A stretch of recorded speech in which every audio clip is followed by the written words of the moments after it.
Hello students, कैसे हो आप सब। उम्मीद करता हूँ आप और आपकी जो स्टडी है वो बहुत अच्छी चल रही है। अब जैसा कि आपको पता है हमारे चैनल पर रिलेशन एंड फंक्शन की सीरीज़ चल रही है और इस सीरीज़ में हमने अभी तक रिलेशंस को कर लिया, मतलब एक्सरसाइज 1.1 पूरी कंप्लीट कर ली है, उसकी एग्जाम्पल सब कुछ कर लिया, बेसिक वगैरह सब कुछ कर लिया। सेम फंक्शन को हमने समझा, 1.2 की एग्जाम्पल सारी की हैं और क्वेश्चन जो एक्सरसाइज के वो सारे कर लिए हैं। अब आज की जो वीडियो है ये बेसिकली थोड़ी सी कंफ्यूजिंग है, वो इसलिए है क्योंकि आज की वीडियो में हम 3 एग्जाम्पल्स को डिस्कस करेंगे जो आपकी नई एनसीईआरटी में है, 15th, 16th और 17th। अगर आप यहाँ पर नई एनसीईआरटी अपनी खोलोगे तो उसमें 3 एग्जाम्पल्स हैं, 15th, 16th और 17th। वो तीनों एग्जाम्पल्स जो हैं वो basically composition of function and invertible function से रिलेटेड है। और अगर आप अपना ऑफिशियल मतलब कि 2024-25 का क्लास 12th का जो है वो सिलेबस देखो, अगर आप आपका ऑफिशियल क्लास 12th का सिलेबस जो है वो देखो, तो यहाँ पर देखो क्या हो रहा है। यहाँ पर मैं आपको दिखाना चाहता हूँ। देखो, ये आपका रिलेशन फंक्शन है, ये आपका रिलेशन फंक्शन पड़ा है। तो देखो इसमें क्या क्या पढ़ना है हमने। Type of relation, reflexive, symmetric, transitive हम पढ़ चुके हैं। इक्विवेलेंस रिलेशन हम पढ़ चुके हैं। One one and onto functions. मतलब यहाँ पर ना तो कंपोजिशन ऑफ फंक्शंस की बात हो रही है, ना ही यहाँ पर इन्वर्टेबल फंक्शंस की बात हो रही है। तो इस चीज़ को फिर हम किस तरह से टैकल करेंगे। अब ध्यान से देखो मैंने क्या किया। अब देखो, अब यहाँ पर अब क्योंकि एग्जाम्पल्स जो हैं ये आपकी नई एनसीईआरटी में है, इसलिए मैं आपको तीनों एग्जाम्पल्स जो हैं वो सॉल्व करवाने वाला हूँ। बट इसके पीछे जो बेसिक है वो मैं ज़्यादा उसके बेसिक में नहीं जाऊँगा, और इसका भी एक अल्टरनेटिव सोल्यूशन भी है। अगर आपको लगता है कि हमारा कोई और बोर्ड है, और हमें कंपोजिशन ऑफ फंक्शन और इन्वर्टेबल फंक्शन वगैरह करने हैं, तो देखो आप हमारे चैनल पर चले जाना। तो ये हमारे चैनल का मेन पेज है, ठीक है। आप जैसे ही होम पेज पर जाओगे, होम पेज पर ना, ये देखो, होम पेज पर सबसे पहले ये रिलेशन एंड फंक्शन की आपकी पूरी प्लेलिस्ट है, ठीक। अब जैसे ही आप इसको नीचे करोगे, आपको जैसा कि आपको पता है हमने क्लास 12th का फुल सिलेबस ऑलरेडी कवर किया हुआ है, ठीक। अब देखो ध्यान से, ये 1.1 के सारे क्वेश्चन है, 1.2 के सारे क्वेश्चन हैं। अब ये वाली जो वीडियो है 1.3 में, जिसमें इंट्रो एंड फुल बेसिक है, उसमें एग्जाम्पल्स की कवर की हुई हैं, मैंने एग्जाम्पल्स कवर की हुई हैं, एग्जाम्पल्स। तो अगर आप ये करना चाहते हो, अगर आप इसका बेसिक भी करना चाहते हो, इन्वर्टेबल फंक्शन का और कंपोजिशन ऑफ फंक्शन का, तो यहाँ पर मैंने बहुत एफर्ट्स किए हैं, आपको बहुत अच्छे से समझ में आएगा, ठीक है। तो इसलिए अगर आपको लगता है कि हमें बेसिक करना है तो आप यहाँ से कवर जो है वो कर सकते हो। बट अगर हम नई एनसीईआरटी, अगर आप सीबीएसई, अगर आपको लगता है कि आप सीबीएसई के स्टूडेंट हो, सीबीएसई बोर्ड है आपका, तब आपको जो है वो बेसिकली हमें सिर्फ और सिर्फ जो है वो हमें नई एनसीईआरटी या नए सिलेबस के अकॉर्डिंग ही हमें चलना चाहिए। तो नया सिलेबस हमें कहता है कि हमारे सिलेबस मतलब कि जो की न्यू एनसीईआरटी में हम उन्हीं को कवर करने की कोशिश करेंगे। यहाँ पर 3 क्वेश्चंस हैं, तो तीनों को हम कवर कर लेते हैं, कोई इतनी बड़ी बात नहीं है, ठीक है। अब देखो, अगर हम इस एग्जाम्पल की बात करें तो इस एग्जाम्पल में क्या है, एफ हमें फंक्शन दिया हुआ है 2, 3, 4, 5। या मैं लिखने की कोशिश करता हूँ ताकि थोड़ा सा आपको समझा भी पाऊँ, ठीक है। ज़्यादा मुश्किल क्वेश्चन है, बहुत ईजी है, ठीक है, बहुत ईजी है। बट क्योंकि एनसीईआरटी में नहीं है तो इसलिए हम इसको जस्ट यहाँ पर, मतलब नई एनसीईआरटी में 3 क्वेश्चन है, तो तीनों एग्जाम्पल्स को मैं कवर कर रहा हूँ, ठीक है। तो ये जो है ये हमारा फंक्शन है इस तरह से, ठीक है। और यहाँ पर हमारा जी फंक्शन दिया हुआ, वो किस तरह से है, 3, 4, 5, 9 to 7, 11, 15। अब डिफाइन कैसे है वो भी बताया हुआ है, हमें जी ऑफ एफ फाइंड करना है। ध्यान से देखो, अगर आपने गौर की हो यहाँ पर एक बात, कि ये वाला पोर्शन देखो, ये क्या है इसकी इनपुट, ये इसकी आउटपुट है, ये इसकी इनपुट है, ये इसकी आउटपुट है। तो यहाँ पर ये दोनों सेम है। मतलब अगर हमें ये जी ऑफ एफ जो वर्ड हमारे लिए नया है, अगर हमें इसको फाइंड करना है ना, तो ये जो है इन दोनों फंक्शंस के बीच में कॉमन, मतलब इसकी जो कोड मेन या जो भी मर्जी बोल लो, आउटपुट जो है वो इसकी डोमेन होनी चाहिए, ठीक है। चलो ज़्यादा बातों में नहीं हम जाते, हमें फंक्शन ना सीधा डिफाइन किया हुआ है, कि एफ ऑफ 2 की वैल्यू कितनी है। आप मेरे को बताओ, यहाँ पर लिखा हुआ है 3। एफ ऑफ 3 की वैल्यू कितनी है, 4। एफ ऑफ 4 की वैल्यू कितनी है, एफ ऑफ 4 और एफ ऑफ 5 की वैल्यू कितनी दी हुई है हमें, 5। ठीक है, मतलब ये हमारा फंक्शन उन्होंने डिफाइन करके दिया, मैंने कुछ नहीं किया इसमें।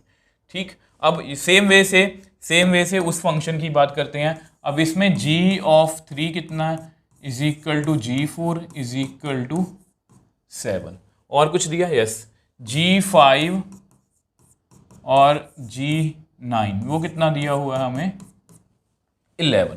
ठीक है, अब हमें फाइंड करने को क्या बोला, अब इसको बहुत ध्यान से समझना, ये आपके लिए बिल्कुल नई चीज है।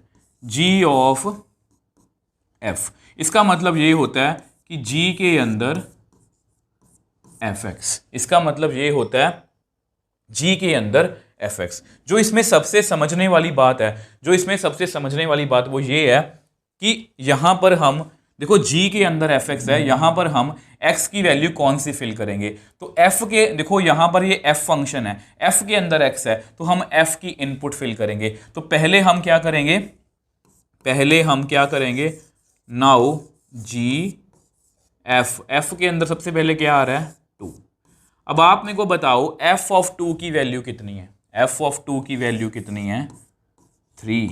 f ऑफ 2 की वैल्यू कितनी है, यहां से 3, और g ऑफ 3 की वैल्यू कितनी है, यहां से 7। तो देखो हमने फाइंड कर लिया। सेम वे से आगे चलते हैं, अब देखो आगे क्या होगा, g ऑफ, अब 2 हो गया, अब इसके बाद क्या चेक करेंगे, 3। अब आप मेरे को बताओ f ऑफ 3 की वैल्यू कितनी है, ये पड़ी 4, और g ऑफ 4 की वैल्यू कितनी है, 7। ये भी हो गया, तो आगे चलते हैं। देखो बहुत इजी क्वेश्चन है, ऐसा कुछ नहीं है कि आपको मुश्किल लगे। ठीक है, नेक्स्ट हमें g ऑफ f ऑफ 2 भी हो गया, 3 भी हो गया, 4 की बारी है। अब आप मेरे को बताओ f ऑफ 4 की वैल्यू कितनी दी हुई है हमें, 5, मतलब इसके यहां पर 5 आएगा। g ऑफ 5 की वैल्यू कितनी दी हुई है हमें, 11। g ऑफ f ऑफ 5 रह गया ना। अब आप मेरे को बताओ f ऑफ 5 कितना दिया हुआ है, 5। अगेन g ऑफ 5 की वैल्यू कितनी आ गई, 11। तो इस तरह से मतलब हमने अपना फंक्शन जो है वो डिफाइन कर लिया। अगर आप इसकी डायग्राम बनाना चाहते हो वो भी बना सकते हो, इसकी अगर डायग्राम बनाना चाहते हो ना वो भी बना सकते हो, आपको ज़्यादा क्लैरिटी हो जाएगी। मैं आपको डायग्राम बना के दिखा देता हूँ। तो देखो यहाँ पर कुछ इस तरह से,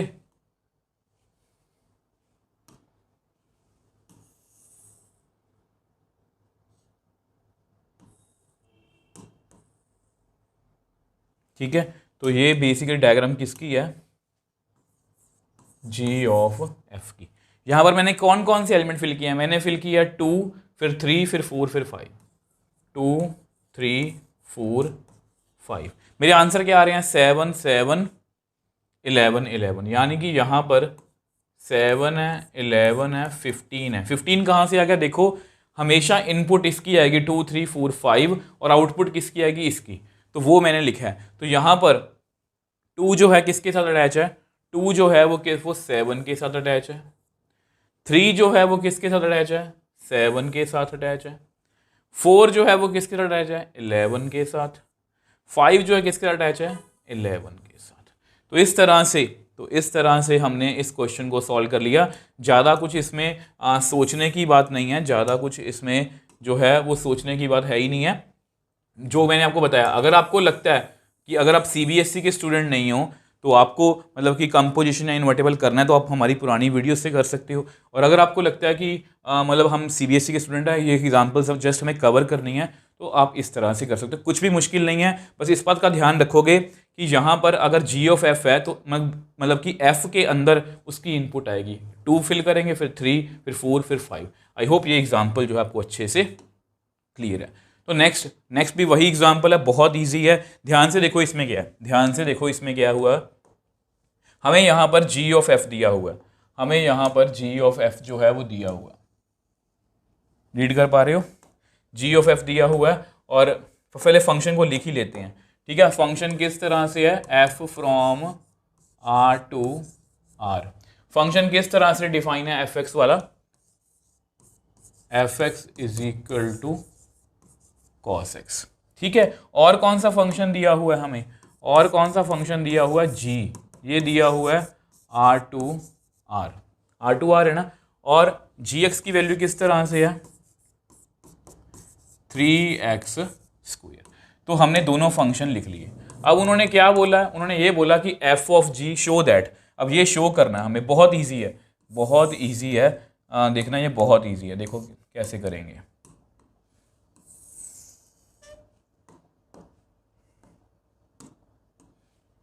तो सबसे पहले बताओ क्या करें, g ऑफ f करें। तो सबसे पहले g ऑफ f करते हैं, ठीक है। तो g ऑफ f, ठीक है, g ऑफ f, इसका मतलब पता है क्या है, g के अंदर fx, g के अंदर fx। अब जब ऐसा क्वेश्चन आए आप क्या करोगे, अब देखो, इसको दो मतलब कि दो किसी भी तरीके से आप कर सकते हो। आप fx की डायरेक्टली वैल्यू फिल कर दो। यहाँ पर fx की डायरेक्टली वैल्यू कितनी आएगी, cos x। fx की वैल्यू मैंने फिल कर दी cos x। अब आप मेरे को बात बताओ, हमने ऐसा बहुत कुछ किया। मान लो एक g फंक्शन है, gx is equal to x²। अगर मैं आपको कहूँ g ऑफ 1 की वैल्यू कितनी होगी, सर कहोगे आप बहुत ईजी है, 1 का स्क्वायर। g ऑफ 2 की वैल्यू कितनी होगी, 2 का स्क्वायर। अब यहाँ पर gx की वैल्यू कितनी है, gx की वैल्यू कितनी है, 3x²। तो यहाँ पर कितनी आएगी फिर, g cos x की, 3 cos x की जगह पर cos x का होल स्क्वायर। इसके अकॉर्डिंग देखो gx की वैल्यू कितनी है, gx की वैल्यू कितनी है, 3x²। g cos x की वैल्यू कितनी होगी, 3 cos x का होल स्क्वायर। तो g ऑफ f की वैल्यू कितनी आ गई, 3 cos स्क्वायर x। इसको लिख के रख लो, इसको नंबर 1 दे दो, ठीक है। अब आगे चलते हैं। अब आगे देखो कितना है, अब आगे भी सॉल्व करते हैं। तो आगे सॉल्व करते हैं, सबसे इसको रेस कर देता हूं। अब देखो, नाउ f ऑफ g का मतलब बताओ मैं क्या होगा, f के अंदर gx। अब gx की वैल्यू कितनी है, gx की वैल्यू ये 3x²। gx की वैल्यू कितनी है, 3x²। अब फिर से fx की वैल्यू, fx को रफ में लिखते हैं। fx की वैल्यू कितनी है, cos x। अगर मैं कहूँ कि f1 की वैल्यू कितनी होगी, cos 1। f ऑफ 2 की वैल्यू कितनी होगी, cos 2। मतलब वैसे आपको समझाने के लिए बता रहा हूँ। अब f ऑफ 3x² की वैल्यू कितनी होगी, f ऑफ 3x² की वैल्यू कितनी होगी, cos, यहाँ पर कितना आएगा, 3x²। सोच के देखो, अगर f के साथ x है तो वो cos के साथ x लग गया। अगर f के अंदर 3x² है तो cos के अंदर 3x² लगेगा। तो इसको भी नंबर 2 दे दो। ये नंबर कितना है, 2। ये नंबर कितना है, 2। अब आपको बताया from 1 and 2, from 1 and 2 g of f जो है वो f ऑफ g के इक्वल नहीं है, आपके सामने ही है। ये अलग वैल्यू है, ये अलग वैल्यू, आपस में इक्वल नहीं है। तो इस क्वेश्चन में कुछ भी मुश्किल जो है वो नहीं था। अब ये आपकी लास्ट एग्जांपल है। अब ये एग्जांपल भी करनी इतनी मुश्किल नहीं है, ध्यान से देखो। f from n to y एक फंक्शन डिफाइन किया हुआ है, fx is equal to 4x plus 3, where y जो है वो जिस तरह से आपको बाद में समझाऊंगा। Show that f is invertible, find its inverse. अब ये जो क्वेश्चन है ना, मैं आपको इसको करने से पहले एक चीज आपको लिख के बताता हूं, ठीक है। मैं आपको लिख के बता देता हूं।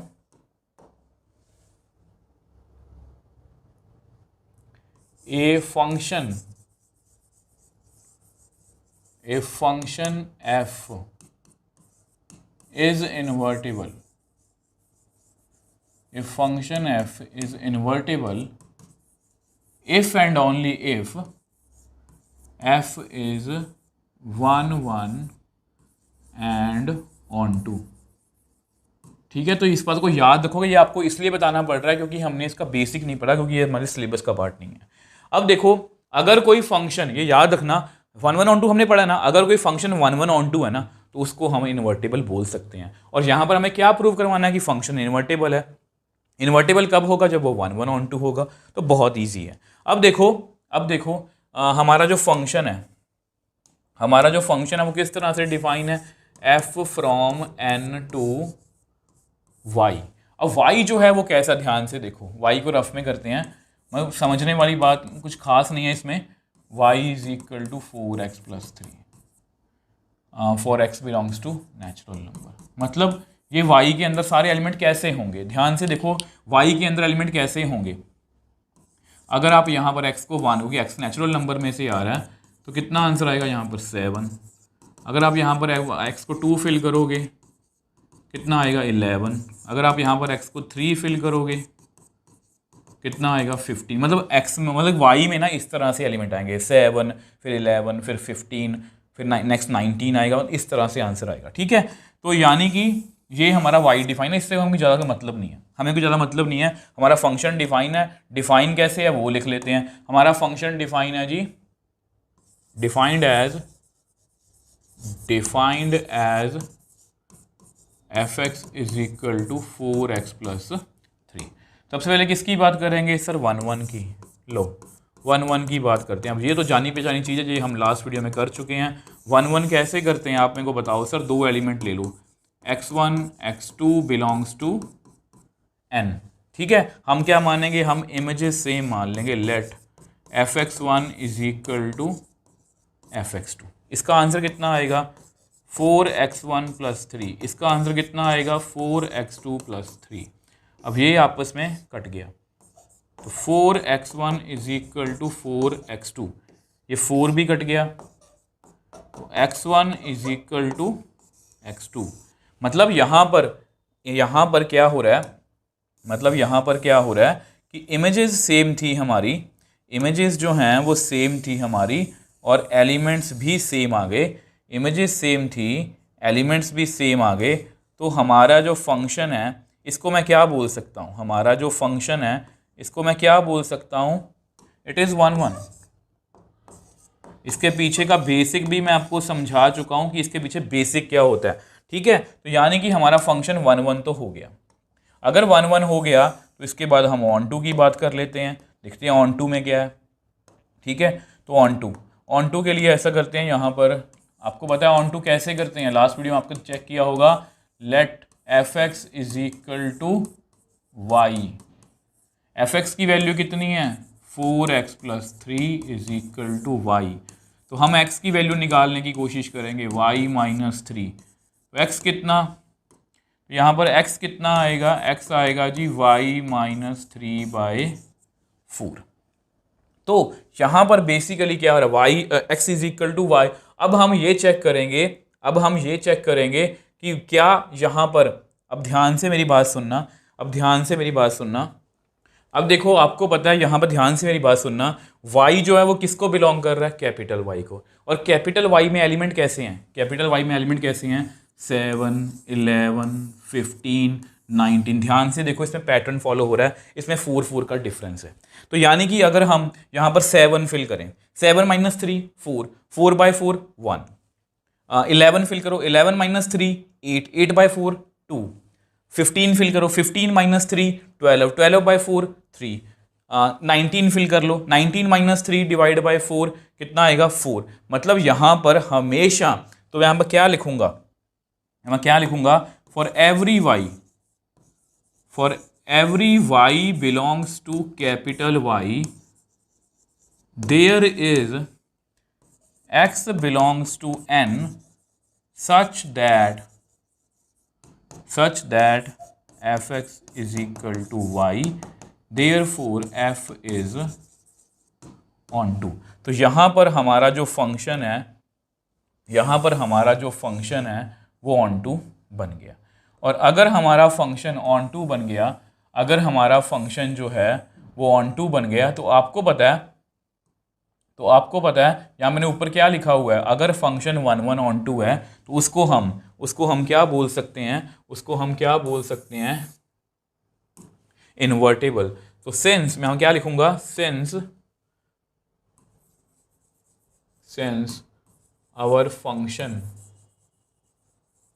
our function is both 1 1 and on 2, therefore f is an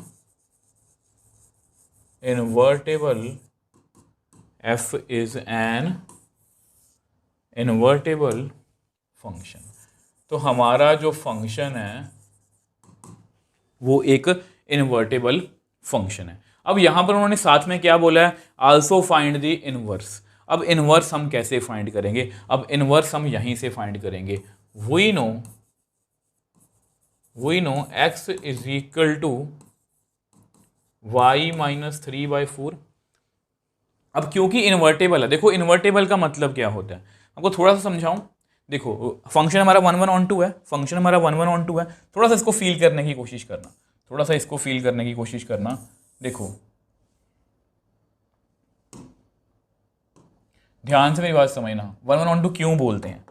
मान लो ये कोई फंक्शन है x to y, इस तरह से डिफाइन है, ये 1 ये 2 ये 3, ये a ये b ये c।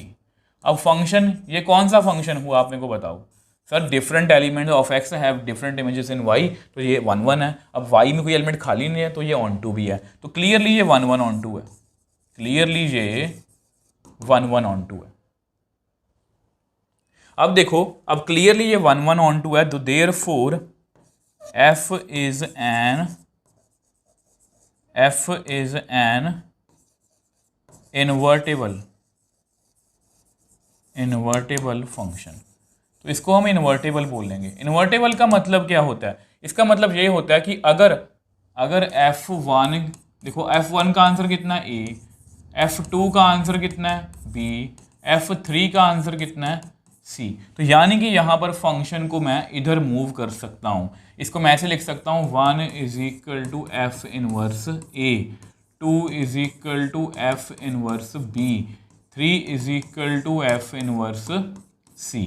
तो इसको बोलते हैं हम इन्वर्टेबल, कि फंक्शन को हम इधर उधर शिफ्ट कर सकते हैं। अब ये तभी पॉसिबल है, ऑब्वियसली बात है, अगर फंक्शन 1 1 on 2 होगा। अगर on 2 नहीं होगा तो यहाँ पर एलिमेंट खाली रह जाएगा, तो फंक्शन इन्वर्टेबल नहीं हो सकता। अगर 1 1 भी नहीं होगा तो भी मतलब कि ये सेम प्रॉब्लम आएगी। तो इसलिए अगर 1 1 on 2 फंक्शन उसको हम इन्वर्टेबल बोल सकते हैं। तो सेम यहाँ पर है, देखो जैसा कि मैंने आपको समझाया x, देखो ये इन्वर्टेबल है ना, सेंस x को हम क्या लिखेंगे, वी नो